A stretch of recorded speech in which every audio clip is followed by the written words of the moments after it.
श्रीराम नर्मदे हर. ब्रह्मचैतन्य गोंदवलेकर महाराज प्रवचन 22 जून. सुख त्यागात आहे, भोगात नाही. सुख त्यागात आहे, भोगात नाही. अमुक हवे असे वाटले आणि ते मिळाले नाही म्हणजे दुःख होते. अमुक हवे असे वाटूच देऊ नये. परमात्मा ठेवी त्यात समाधान मानावे. याचेच नाव वैराग्य. आपण विषयांत बुडतो आहोत आणि पुन्हा विषयाचीच कास धरली तर आपण अधिकाधिक नाही का बुडणार.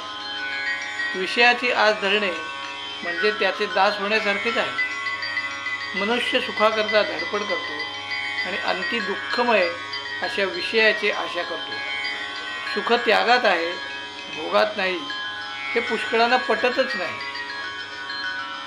परिसाला लोखंड लागले म्हणजे त्याचे सोने होते, पण रुपयाचे काही सोने होत नाही. तसे आपण दिनाहून दिन म्हणजे अभिमानरहित झाले पाहिजे आणि असे झाले म्हणजेच परमात्म्याला अनन्य शरण जाता येईल.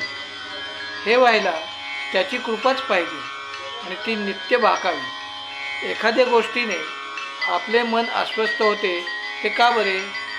त्या गोष्टीला आपण सत्यत्व देतो म्हणून. हा सर्व खेळ आहे, हे मिथ्या आहे असे जाणून ज्याप्रमाणे नट नाटकातील आपली भूमिका अगदी खऱ्यासारखी करतो त्याप्रमाणे व्यवहार करावा. सुख समाधान सत्यात असते, मिथ्यात नसते. आजपर्यंत आपण विषय उपभोगले पण त्यात आपल्याला सुख झाले नाही. मग विषय मिथ्या आहेत याची भगवंताने तुम्हाला प्रचिती नाही का दिली? तरीसुद्धा तुम्ही या विषयातच प्रपंच कसा सुधारेल असे मला विचारता. याला काय म्हणावे?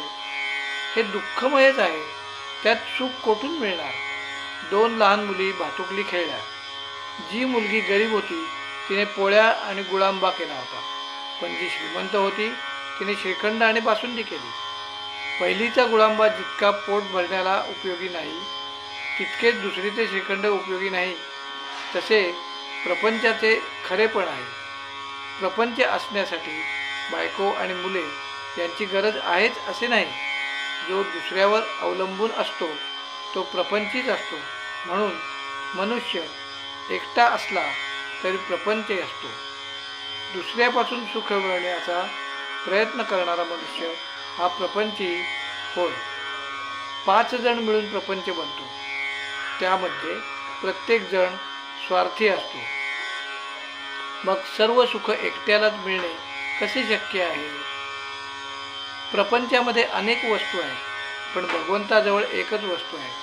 प्रपंचामध्ये कितीतरी वस्तू आणल्या तरी पुऱ्या पडत नाहीत, कारण एका वस्तूच्या आणण्यामध्येच दुसऱ्या वस्तूच्या आणण्याचे बिल आहे.